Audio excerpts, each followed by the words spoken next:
Hi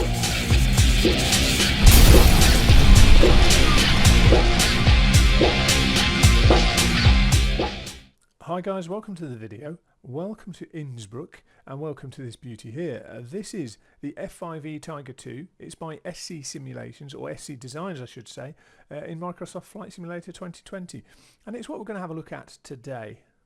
Now from the outset, I've got a couple of documents we're going to run through, and I think they're really important, both in terms of simming generally and also with regards to this particular add-on. So it's the first time I've seen a document written with the developer's point of view over development and their models, but it's also dispelling quite a few urban myths about aircraft performance, etc. So it's very valuable. But anyway, what we're going to do is, as I say, have a look at this. We'll do the time-honoured fashion of have a look at the outside, inside, take it for a flight and see what we think.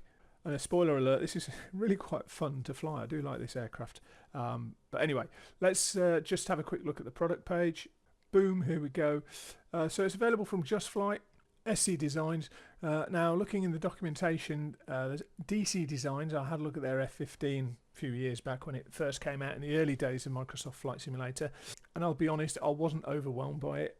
There were a lot of things where I was like, and I haven't been back to it, to be honest, so I don't know if it's been improved, changed or whatever, but I wasn't overly impressed with it. So I come into this review with a bit of a skeptical eye. But that was DC Designs, and this is SC Designs, which SC Designs and DC Designs, I believe they are related. I believe they're brothers. And you'll see an element of that on the documentation later. But anyway, usual product page stuff in terms of telling you all about the product. There's a few interesting snippets in here. I'll highlight a couple. But I'll highlight a couple of things that are more about their thought process and the design process than anything else. All models coded within Microsoft Flight Simulator native model behaviors, animations built to MSFS, operational specs, etc. What they're trying to do with this add-on is they're trying to make use of the tools that are within Flight Simulator in order to generate a product that is comfortably compatible with the sim, shouldn't have too many issues within the sim, and also in addition being fully compliant with VR headsets, etc. So what they're trying to do is make it as simple as it can. And then aircraft systems, they go on a bit about the aircraft systems, but there's a document I'll show you which I think is significant. And again, it's all about the design ethos. But 17 paint schemes, I don't think that £18, £17.99 is a particularly bad price. I know we do get add-ons that are less, we get add-ons about the same price, and we get add-ons that are significantly more. But they have said from the outset that this is not a study level aircraft. It's kind of a plug it and play, I guess is the way I describe it. It's designed to be easily accessible, enjoyable, and such that you're not spending half an hour on the ground after 5 hours reading a book just to turn a switch on. And I think sometimes we do need to take a step back from the super high fidelity stuff we get as well. But there we go. So I'm just going to pull a different thing up now. So with the download, they provide 3 documents with it as well. The first one is this SC Designs F5 Tiger II Operations Manual. It's a nice document. It's an interesting document to read. It's got a few little bits in it where it's got things about quirks and Pro Air and all this kind of stuff. It's a very enjoyable document to read compared to some of the very dry documentation you do get with some add-ons, and it's quite a pleasant read, to be honest. Now, one of the things that DC Designs and SC Designs, because they are related as companies, say is make sure you read the manual rather than just driving off into the Wild West and hoping for the best. There we go. Not designed to be study level, intended to be an accurate in terms of aerodynamics as we can make it in MSFS. So that, if you like, is their ethos there and then. Okay. We'll go to this one next. This is the second included document. It's all about their modelling of the flight model and systems, and as you can see, there's a lot in here. They've not skimped. They've put a lot of work in, and there's a lot of information which they have tried to translate into the aircraft, and it's really quite nice to see it. And then the next one is this document, and this really is it's kind of one of those things. You don't need it for the sim, you don't need it for the aircraft, but it kind of if you add SC Designs to DC Designs here for the title, it's kind of a combination of about flight simulation, their thoughts, and a bit of myth busting as well. So they start the document with a few of the myths that people have come up with. And you know, things like military aircraft should not be allowed in Microsoft Flight Simulator. It's for civilian aircraft only. And the long and the short of it is, at the bottom, after they have a lot of really useful information and some interesting stuff that they talk about as topics, fundamentally their discussion, or it's almost an essay, is full of interesting stuff, but highlights the fact that it's your add-on in your sim and you can do what the hell you like with it to enjoy using it. And so there's elements of instruction, there's elements of opinion, and there's elements of information in it that's really quite useful. So it is worth a read. It's quite a long read, but I make no apologies about it. And I think actually it's really nice for a developer to be so open in terms of things like the flight modelling and highlighting how they've gone about that work. So really, really good. Do approve of that. So, right, let's get back to this. By the way, I forgot to mention, if you enjoy the video, please don't forget to tick like, share and subscribe. It really helps out with the channel's metrics, so I can see what works and what doesn't work. And likewise, if you want to support me further, I do have a Patreon page. The details are in the description. But without further ado, let's have a look at this beastie here. So hopefully, yeah, I've still got a slow speed on this, so we can have a look around at it. So obviously the first thing we do is we have a look at sort of the gross anatomy of the thing. And I've never stood near to an F5. I don't know what they're like, but they're very sleek aircraft, very attractive aircraft. I do like them. So yeah, really, really nice. So in terms of shaping and modelling, it all looks good at a distance. It's very, very pointy. Nice bit of rounding on the nose here with the, I assume this is the pitot tube coming out the front. But very nicely modelled overall. You can see that it's a very shapely thing and it's been done to a pretty decent standard at this range. So what we'll do is we'll have a closer look in and we'll see what we think once we start to pull it apart. And there are a few things that I'll mention. So let's go in. I always try to start here so I'm consistent. So as we go in, you can see that there's some nice 3D shaping around things like the engine inlets. But it's a bit weird that the blanks don't quite fit. Just seems a bit weird to me. But you can see the curving, the 3D modelling, particularly down the engines here. Very nice, very shapely. Really do like that. Likewise, this area of the fillet and where the wing joint is, very, very nicely done. Particularly like sort of curves like that. Really, really beautiful. Texturing is okay. If you get close in, certain things are very clear. So the jack stencil here, but other decals are quite blurry. If I just go up a little bit, you can also see the 3D modelling around the cockpit. Where the joins are, get a little bit of texture mismatch, and likewise little things like the fixings around the canopy. They're all identically in line. Obviously something we would not get in real life. Continuing down, you can see we've got some nice 3D modelling around the front of the canopy. A little bit further out, a little bit further down. And you can see that a lot of it, there's not a lot of 3D modelling on the outside. So the latches here, they're not modelled. They're just painted on. And then some of the areas of paintwork start to get a little bit straight liney when you look around where the curves are. So going down further, having a look at the nose wheel gear. And for me, this looks very sterile. I feel that there should be more in terms of texture. So this is like just a down at the bottom, just like a big white blob with very little definition in it. Likewise, the texturing in terms of the things like the metallics, they're okay, but they're not convincing. And then going up the strut, I don't think I'd have ever seen an aircraft this clean unless it just come out of the factory.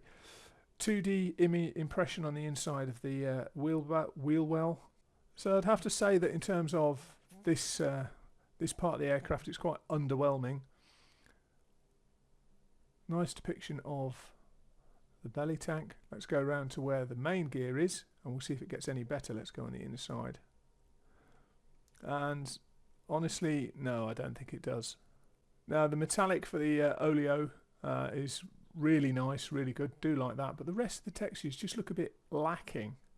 They just look a bit meh. 2D texturing within the wheel well, but in terms of things like whether it's matte, shiny, whether it's matte gloss, semi gloss, satin, etc. They've done quite a good job with that. So overall, it's decent. I mean, the flip side is, how often do we sit at the bottom of the aircraft and look at the undercarriage? I would argue not very often. But you can see just as we come into places like this where it's just a little bit coarse with the lines here. I just feel like the panel lines are slightly heavy. But then, having said that, I've not seen the real aircraft, so... But if we go out a bit, all of a sudden it becomes a really, really beautiful aircraft again. So, not being too harsh on it, but areas like this look fantastic. Glazing inside of the cockpit, so we'll see if we can just have a little look inside the cockpit from outside. You can see the texturing there is fantastic. The 3D modelling, really, really nice. But as I say, it's just little things like all the fasteners being on the same orientation just seems a bit weird. As the package says, there's 17 liveries. This is by far the nicest, I think, the Swiss aerobatic team. So yeah, it's one of those where I think it's really, really nice. It's just let down by a few little bits. But anyway, let's jump inside and see what we think in there. So welcome to the cockpit. And it's very nicely done. There's a few areas where I think maybe it could have been done a little better, and I am being quite picky here. But we'll have a look through the aircraft and start from the left. We'll work all the way around to the right and see what we think. So when you start, you look at the seat, for example, very nicely done. The straps are a great texture. The text is nice and clear and legible. You can also see that what we've got here is very nice PBR in terms of the metal. So you've got kind of a satin brass metal and then a very shiny stainless steel type metal. Texturing and modelling and things like that. I assume this is going to be the oxygen pipe for the crew, for the pilot.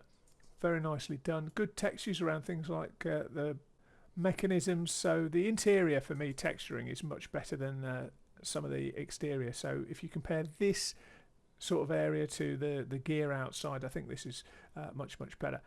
Few areas where I don't know if the real thing has these straight edges or if it's completely smooth.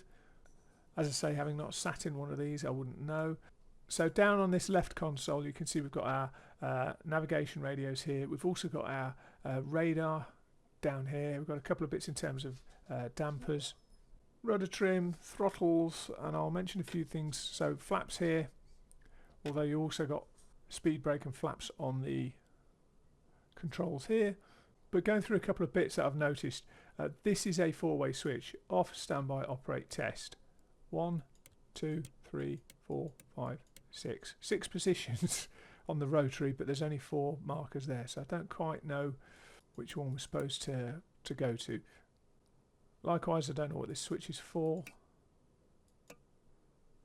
I don't know if it's to turn it on or whatnot. There's no markings. That's potentially present in the real aircraft, but I'd find it unlikely. And in terms of switches, we're getting slightly different noises between the switches. No real discernible noise for the throttles moving, but we've got clicks at each extension. Again, nice textures. If you want to remove the visible throttles, just press the red button. Very nice feature. I haven't been able to get the nose strut to extend during the operations, but apparently it can do so, but that's probably more operator error than anything else. But there is quite a lot of stuff in here that's not clickable. Not necessarily a bad thing. Obviously, it's being very mindful of the target user. We're trying not to overcomplicate things with this aircraft. So as I say, I think the real thing is an air cart start. It hasn't got a built-in starter, but we've got the ability to start ourselves. We'll go through a starter in a moment. We've also got the external stores. We can mess around with some of the switches for that. If you're buying this on the Microsoft store, the Flight Simulator store, you won't get any weapons with it. But I think if you buy it through Just Flight Direct, you do get the weapons. But as you can see, the panel's modelled quite nicely 3D and texture-wise. So there's a lot of depth between some of the instruments. There's a lot of hard work gone into shaping all of this, because it's not, when you compare it to, say, an Airbus, you know, it's got depth and relief all over the place. It's got all sorts of different shapes. It's just literally everything that you look at is slightly different to anywhere else in the cockpit. But in terms of the modelling, it's okay. One of the things I've noticed down here is got quite a complex fuel panel. Well, it's not that complex really, but we've got quite a lot of fuel panel here in terms of switches to move fuel around.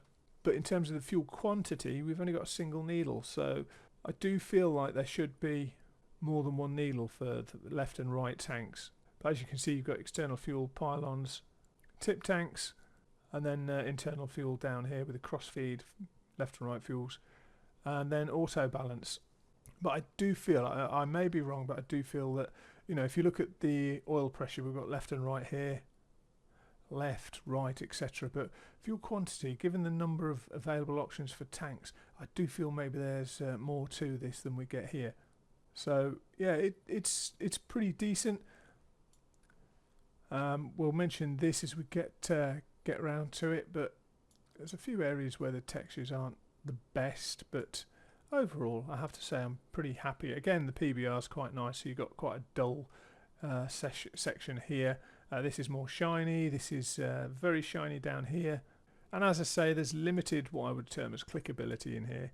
There's a lot of stuff where you can't really do stuff with it in terms of things like cubby holes, etc. There's a nice animation here for,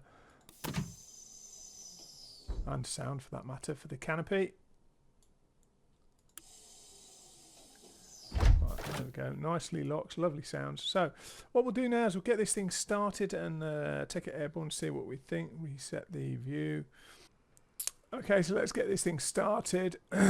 Excuse me. Go on, we'll use the checklist because one of the things they highlight is using the checklist.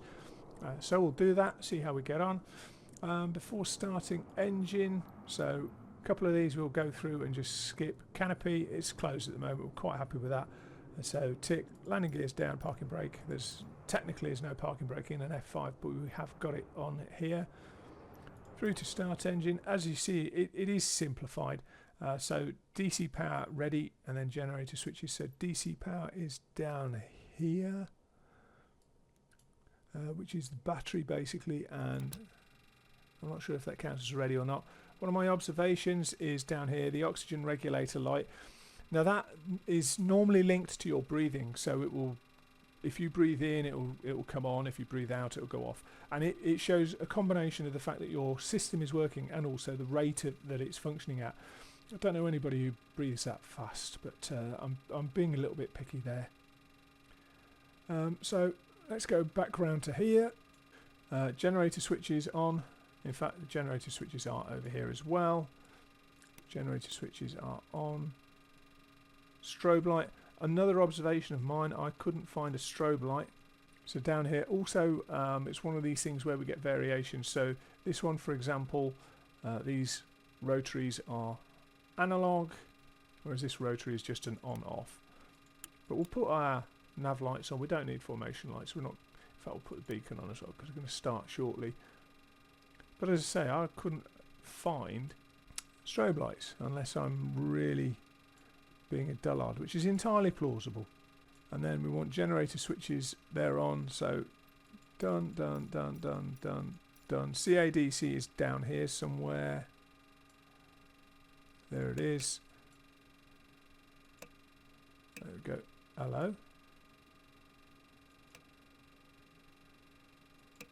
I assume that's just on then in the middle position, but obviously it's got no marking, so I don't know. Then we go ignition switches 1 and 2 on, and then engine masters, which are these. So tick, tick, tick, tick, tick, and then engine starter 1 goes on. And we'll watch the behaviour of the engines now. First thing I noticed is these little needles. These are 1%. These should spin round as this increases. It's not a biggie, but in the real aircraft this thing spins like crazy, and then it will get to about 22-23% and it will start to fire up, says he.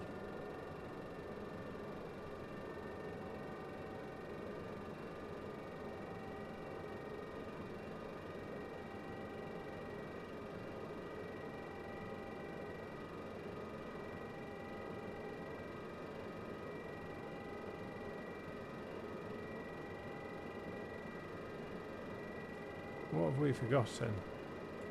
Oh, we didn't actually turn these on. There we go. So what I will point out at this juncture is really nice sounds. One of the things I do like with the aircraft is it's got a lot of good sounds, particularly with the engines. See what it sounds like if I open this.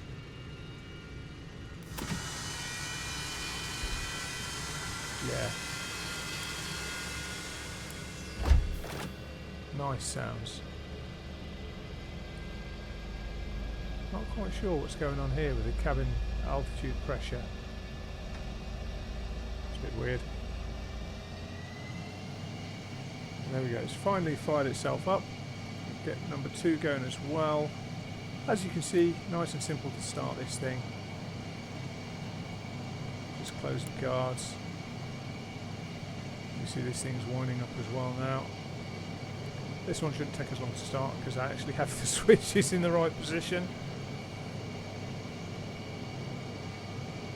And as I say, we get to low 20s and it'll fire itself up.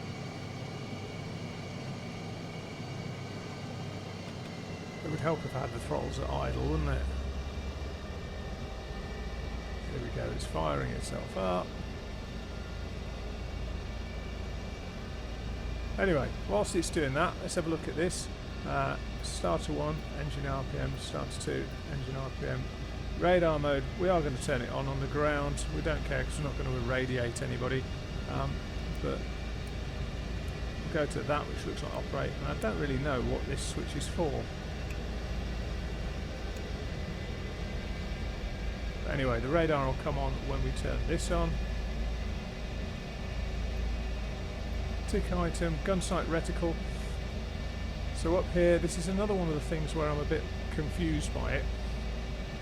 So your gun sight reticle up here, it's not a head-up display. It doesn't show you any attitude indications, but if we go to missile, we get nothing. If we go to air-to-air,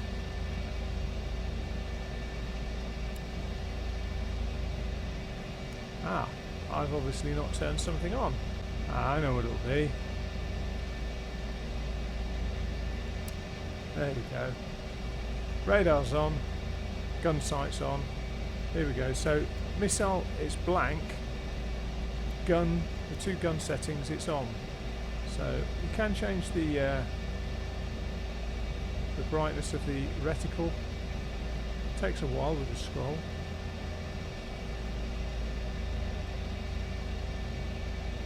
Gone the wrong way. You'll find it takes quite a while in one direction before it actually starts to reduce. There we go. Because I don't want it melting our eyeballs, do we? So, gun sight reticle done. Temps and pressures as expected. Nav frequency we're not setting. Nav mode not doing. Comms not doing. TACAN not doing.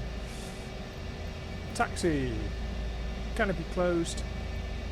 Obtain taxi clearance, I've got it. Nose wheel steering high.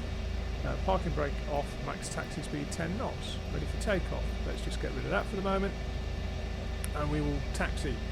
So the thing I would observe about the taxiing is actually the taxiing is really nice in this aircraft. Very, very nice indeed. Just get my feet on the pedals.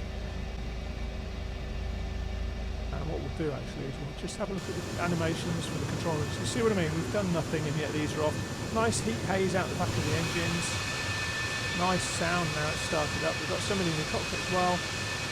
And rudders flapping around at the bottom. Ailerons. And tailplane. Very nice indeed. Very, very nice indeed. Right, let's get ourselves out of here. The thing I noticed with regards to the whiskey compass.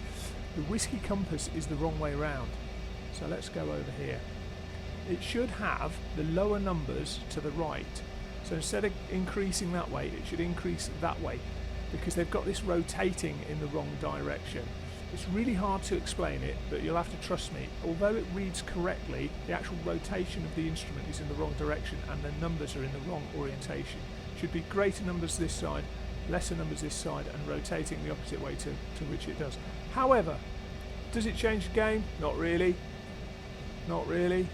Okay, so let's take the brakes off, add a little bit of power, and we're away. First observation, taxiing is really nice, really progressive. Really straightforward, really direct. I have no qualms about the taxiing at all. Probably one of the easiest aircraft I've ever taxied. The Hawk was harder to taxi than this when I flew the Hawk because it used differential braking, so it didn't have any direct nose wheel steering. I don't know about the F5, it looks like it might have power steering. Looks a bit more sophisticated than a Hawk. But if you see what I mean, this is rotating in the wrong direction. It's got the right numbers, but it should be the other way round.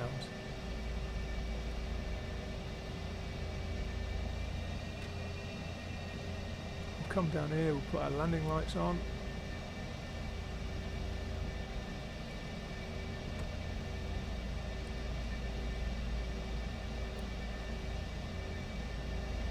Just seeing what difference, if any, I get on the radar screen. That looks like it's got the ground.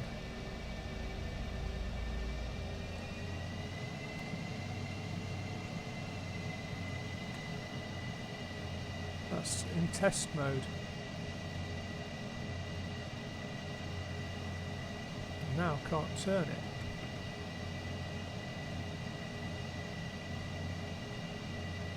There we go. That's gone off.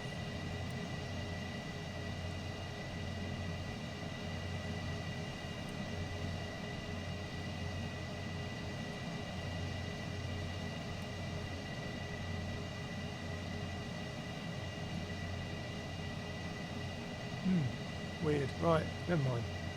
Let's get ourselves airborne. Your flap indicator's over here. So we'll go to auto. We're looking to rotate at 160. So we'll come up here. Landing light is on, index of light, flaps are auto, pitch trim. We'll mention pitch trim. Where on this is 20%? So I've got -10, +10. So I'm just going to, we'll just trim it up a little bit. So we'll kind of do 20% of the whole range of movement of what's on there. But never mind. Rotate 160, up before, gear before 220, flaps before 250. Tick item, cruise.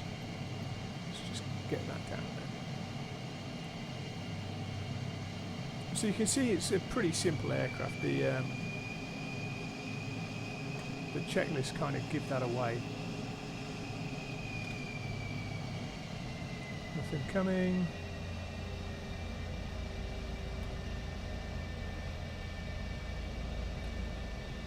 We'll probably do rolling takeoff, I think. Let's bring it round. Look at that. Look at that scenery.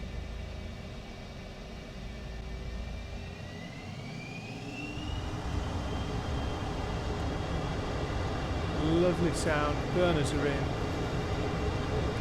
Nice and easy on the takeoff roll. Got 4-knot headwind. Looking for 160 to rotate. Oh, that's operator error. 160 rotate. And we're off. Gear up by 220. Flaps up by 250. And we're away. Now this brings me into why you would buy an aircraft such as this, and the reason for me is landscape like this, because just pooling around this sort of landscape for me is fantastic. So let's have a think about the aircraft and its handling. It's very precise, very accurate, it's very nice to fly. It's not particularly difficult to fly. I would say quite the opposite. It's quite straightforward to fly. Does need trimming. The trimming's actually not too bad in this aircraft. Some aircraft is like, oh my god, what are you trying to do to us? But in this is quite good, 400 knots. Let's just plug the burners in and see what we get. So yeah, as we come down, really nice handling.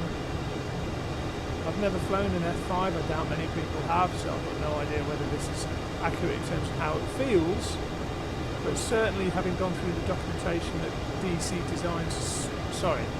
Designs have provided, it seems pretty reasonable to me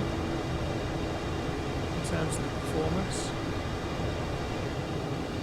Look at this, this is what this sim was created for. Low level VFR flying in a jet, how fantastic. So the performance, I'll take the hit that I don't know what the performance of one of these is. You know, I can go by the numbers, and I'm sure they've gone by the numbers and they've achieved what they set out to achieve. And it kind of brings me back to, what's the purpose of this aircraft in the sim? You know, you can look at it and go, well, it's not an airliner, so you can't do your normal airline stuff. It's not GA, so you can't do your normal GA stuff.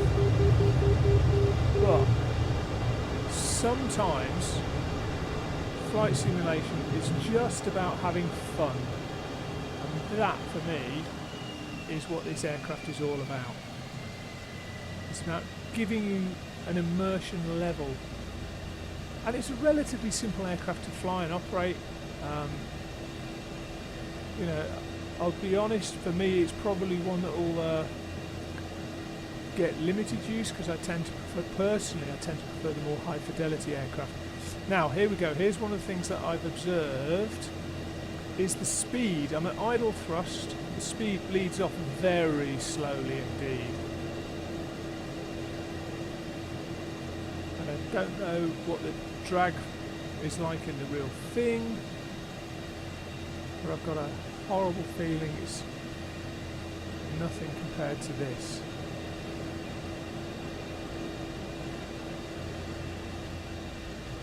So we've got a bit of a climb on. Let's get rid of that climb and see how we get on. 400 knots.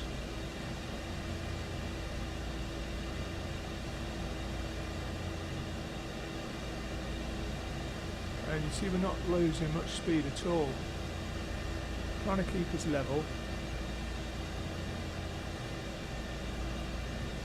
It just seems to be very, very slippery. And we've got an external tank on as well, so we're not absolutely clean. You can see it's relatively easy to trim out. It's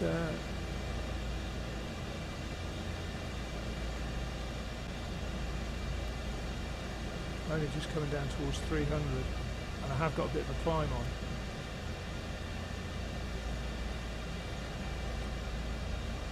So, yeah. It's a question mark for me. I've never known a jet so comfortably sit at 300 knots without slowing down when it's got no power. I know there's idle power in the engines, but this is a draggy lump of metal we're trying to push through the air. That's just a question I'm going to put out there. So what we're going to do is we're going to bring it round, pop it in the tarmac, see how we get on. Now, another observation for me is I sit very low in the cockpit, so I tend to have to do this when I'm coming into land, because you don't have a particularly good forward view.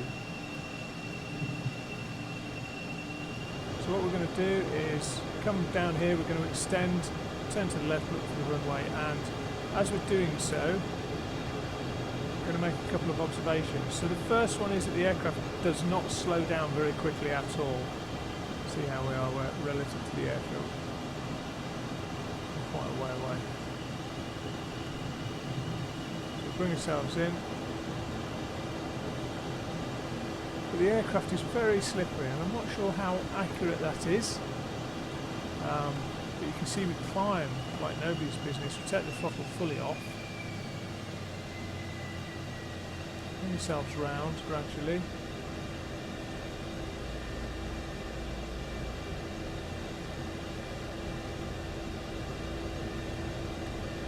Our airfield. Okay, so one of the things I've noticed in the aircraft is that you sit fairly low, so when you come into a landing attitude, you'll see we're not bleeding speed off at all. So let's put the boards out. It's got speed brakes. They're nice and effective, we like that. But one of the things I've noticed is that we do have to position yourself slightly higher in the seat.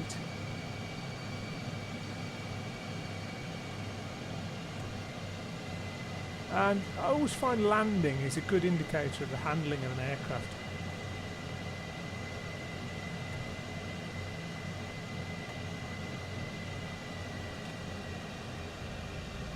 You might need to be naughty here, so I've not trimmed it properly, that's why it's bouncing all over the place.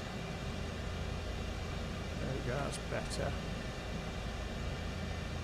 We're high, but we're still at 270. We'll take the gear early. We'll go full flaps as well. See how we get on with that. Bit of a pitch up on the nose, that's absolutely fine. Speed needs to come off. Give it a blip of the speed brake. Bring it down. Okay, the index is coming in. Slightly off centre line.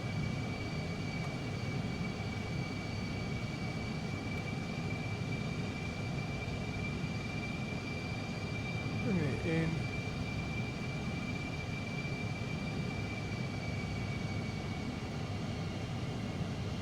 Off centre line again, try and correct it.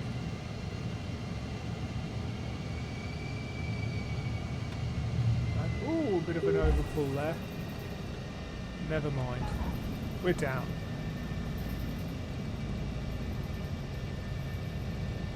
I've deployed the chute before, but I don't know how I did it. Probably a button I need to set. Okay, so let's bring it to a halt. Completely ignore air tragic. See, just irritate the bus staying on the pitch, and let's have a quick chat. So, external modelling overall, pretty decent. It gets a little bit scruffy if you get close up to certain bits, but the overall 3D modelling very nice. Texturing is a couple of areas I'm not entirely convinced about, the undercarriage for example, and there's a couple of areas where it blurs out a little bit with some of the writing, but overall it's a very pleasant thing to look at. They've done a lovely job with the shape of the fuselage, really nice, really like that. Once you get inside, overall the cockpit's very good. There's quite a bit of stuff that you can't click on, so you know, as you come down to, I mean obviously the weapons things you wouldn't be able to click on, but as you come down to certain things, so for example this reticule depression, it's got an option for you to click it, but I don't know what it should be doing. But normally in the real thing it would have a number here for the depression of your reticule. And again, you know, there's some things where there's switches that don't really matter in terms of operation of the aircraft, but where it would maybe add a little bit to the sort of playing around with the switching and tomfoolery. Now if you've bought this from Just Flight, you'll have the ability to put weapons on it. So let's get rid of the checklist, let's get the weight and balance up, and it's done as other stuff have done it. So if you want to get rid of the centerline tank, you just put it to 0 and that will disappear. If you want to put the AIM 9L on, you need it to be in pounds. That's a weird one. It's got kilograms here. When I swap to pounds, it doesn't swap to pounds.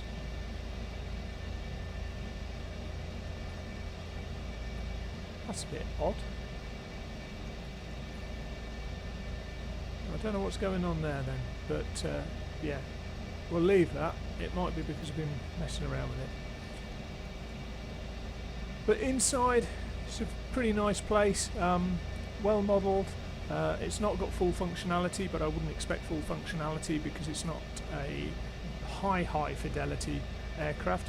It's pretty good fidelity in terms of the flight modelling, but I've never flown the real thing, so I can only go by what SC Designs have put there. But in terms of as a user to fly it, really nice, really pleasant. You have to be mindful of the fact it's got a very high rotate speed and a very high approach speed compared to a lot of other aircraft, which makes it more challenging, but challenge makes things interesting. And so anyway, we then get onto the flight handling. As I say, the flight handling is very crisp, it's very neutral, it's not going to scare anyone. What I will say is the only fast jet I've ever flown is a Hawk T1. and that was like this. It was very crisp, very neutral, very straightforward to fly, and in many respects this is more straightforward to fly handling wise than your average Cessna, because it hasn't got all the prop characteristics. It's kind of a point and squirt thing, this is. And you know, finally, what would you use it for? For me, $17.99. It's not a massive amount of money. The product, if you like, matches its price point for me, but to fly around it in the Alps or in a mountainous area, charging around like a buffoon, literally enjoying it, and then the challenge of being able to bring it back, land it and enjoy it, absolutely priceless. Really nice. I'll be honest, it's not something that in my stable I'm going to fly very often, but if you just want to have 10-15 minutes chucking an aircraft around for a bit of fun, that's the kind of thing that I see this as being. If you enjoyed the video, guys, don't forget to tick like, share, subscribe. Really appreciate it. Likewise, if you wanted to support me, then I do have a Patreon channel. Details are in the description. And I look forward to seeing you in the next one. Take care.